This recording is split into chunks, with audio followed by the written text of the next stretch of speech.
How's everybody doing? My name is Ryan Brimmer. I'm coming to you from my home here in Southern Arizona. I wanted to reach out to you guys just real quickly and talk to you today a little bit about who I am, where I come from, and provide you some information that was blessed upon my life a handful of years back.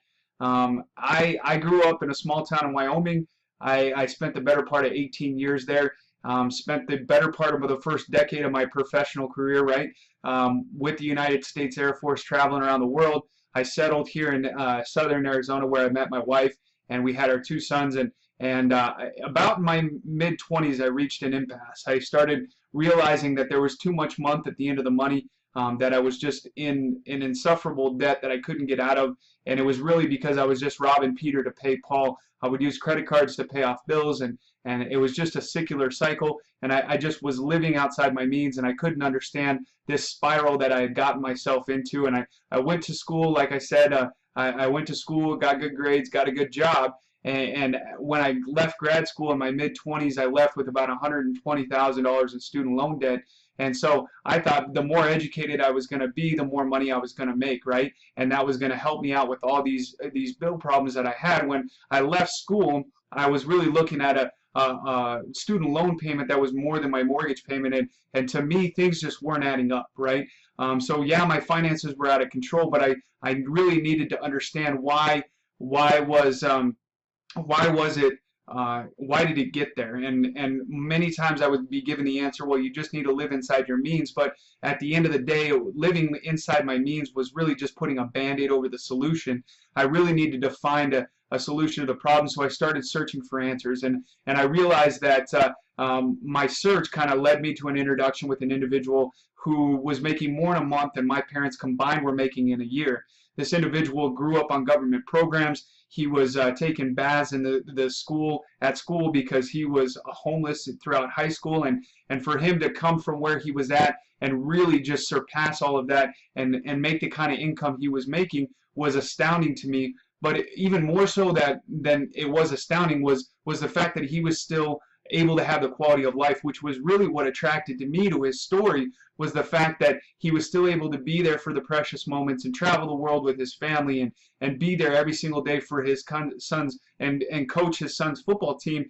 And really that's what was important to me. When I was growing up, I was always taught that you either had a lot of money or a lot of time, right? Or no time and no money, and that would basically mean you were homeless. But usually I attributed a lot of money to somebody who didn't have a very good quality of life, who was always traveling, busy, on the road, things like that. And so for me to meet this individual and learn that he had both was something that I was very, very attracted to. And he explained to me, he said, Ryan, you just really need to understand there's a few different types of income in this world, and we're taught in American society and society in general to go to work for an hour and get paid for an hour on a linear based income. He said you just have to really understand the concept of residual income and learn how to couple that residual income with a leverage based income system, right? And so when I started searching, I started finding answers and realizing that people in the world in general were a lot like me, and people around me were starting to experience the same suffers as I was. 95% of the people in this world were dead or dead broke. They were entering their golden years in poverty. Social Security was a thing of the past, and most retirees were now entering retirement with $100,000+ in mortgage debt, and that's drastically had been drastically increased over the course of the last 20 years. And it was really just the shift in economies that were starting to happen that we were all seeing, and the misinformation that was being provided to us based on an old economic system, right?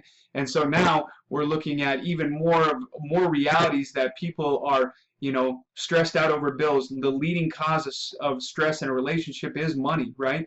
Most people were like me, laying awake at night trying to figure out how they were going to pay their bills, who they were going to take money away from here so that they could pay money over here and do the same thing the next month. It was just madness. $190 billion a year were attributed to money-related stress issues or chronic stress issues as well. So when he started talking about this concept of residual income, I started really perking my ears up and asking him questions, and the answers to those questions started to come out. It was just a passive way of making income. Many people did it. Many big business owners did it, and that's how they were able to sustain a wonderful lifestyle.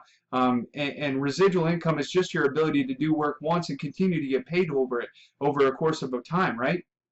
Much like an actor gets paid. An actor shoots a commercial or shoots a movie, and every time it's aired, they get paid for that, right? Real estate people do it with apartment complexes or rental properties, things like that. Investors do it with their investments. And really, I just want to quickly help you understand what he showed me that day, which was the characteristics of a solid quality product or service that would yield a long-term residual income.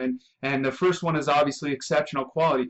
It had to have exceptional quality throughout the life of the product. 10, 20, 30 years from now, it should be the same, if not better quality than it was the first day that consumer purchased it, right? They want to continue to know that they're getting exceptional quality as well, right? It should be duplicatable. Anybody should be able to do it. You look at McDonald's, they were able to expand their business operations throughout the world.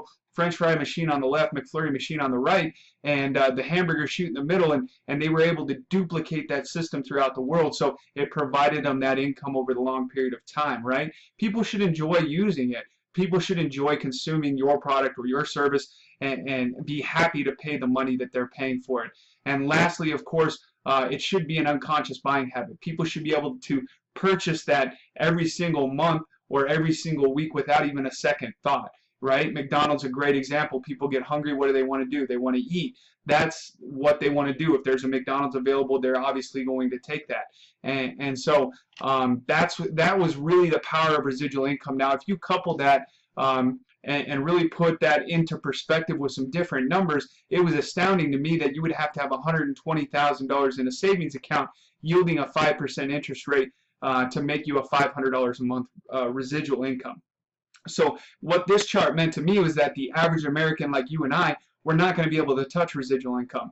The average American was not going to be able to do that because I don't know about you, but I don't have $120,000 laying around, and I didn't at the time either. So how is this going to yield me the massive amount of income or the residual income that I was wanting now that he explained this to me without being some big business owner or some McDonald's titan or something like that? And we're really, when you couple that with leveraged income, it provides a great opportunity for you and I to get in with the big guys, right? So you get basically leveraged income is getting a little bit of income off of everybody's efforts, right? It's the way big business owners do it, and they've done it for years, right? They are basically understanding that if you're a cashier at Walmart or wherever, that they're going to make $12 to $15 an hour off of you, but they're only going to pay you 10. So the difference of what they make for the service that you provide to their customers and the money that they actually pay you, that's their leverage. That's their profit over you, right? And that's how big business owners do it, and they've done it for years. So let me ask you a question, and I ask myself this same question. Why not you? Why not me? Why can't you and I have that same kind of opportunity, right? Well, a lot of times it's because of investment. Like I said before, we don't have 120 grand laying around or multiple millions of dollars to invest in a McDonald's or something like that, or a Walmart franchise. But why? There has to be a better way. I'm sure this guy that I was being introduced to didn't have that kind of money laying around when he was growing up on government programs, right? So why not us? And how can we turn that into a 4-year career, that leverage-based residual income? And really, it has to, I'm going to break down the numbers for you that he broke down for me that day. A linear-based system, the one that we trade our time for money, 8 hours a day, 5 days a week, 40 hours of work in a week, times 50 weeks a year, you're looking at 2,000 hours, times 47 years between 18 and the ages of 65, if that's where, obviously, if that's where the retirement age stays, 94,000 hours worked towards retirement, right? So in a leverage-based system, the system that he presented to me that day, you and 11 others work, so you're looking at 12 people providing work for 8 hours a day, 5 days a week. You're looking at 96 hours a day. 96 hours a day for 5 days a week looks like 480 hours a week that you're getting paid a little percentage off of that residual income. You're just getting paid a little bit of money off of that income that's generated. So 408 hours, 80 hours a week times our 50 weeks a year. Obviously, that's 24,000 weeks, 24,000 hours worked in a year. Times 4 years, we obviously surpassed our retirement requirement that we gave in the previous example. But we've done that in 4 years. So that's pretty impeccable, right? So how were we able to do this? And it was through residual based income through a solid product or service, right? And coupling that with a leveraged income opportunity for a course of 4 years. And we're going to get into what exactly the product is that we're going to provide, and the system that we're going to provide to allow you to do this that was presented to me that day. So the ultimate plan B, Robert Kiyosaki basically said the richest people in the world look for and build networks, right? They look for people to put into their network. Everyone else just looks for work. Now, Robert Kiyosaki is obviously one of the foremost business leaders in America and around the world, obviously, and he really understands the way that if you properly utilize your social network, that you can yield an incredible plan B, giving you that $500 a month residual based income without having $120,000 in the bank.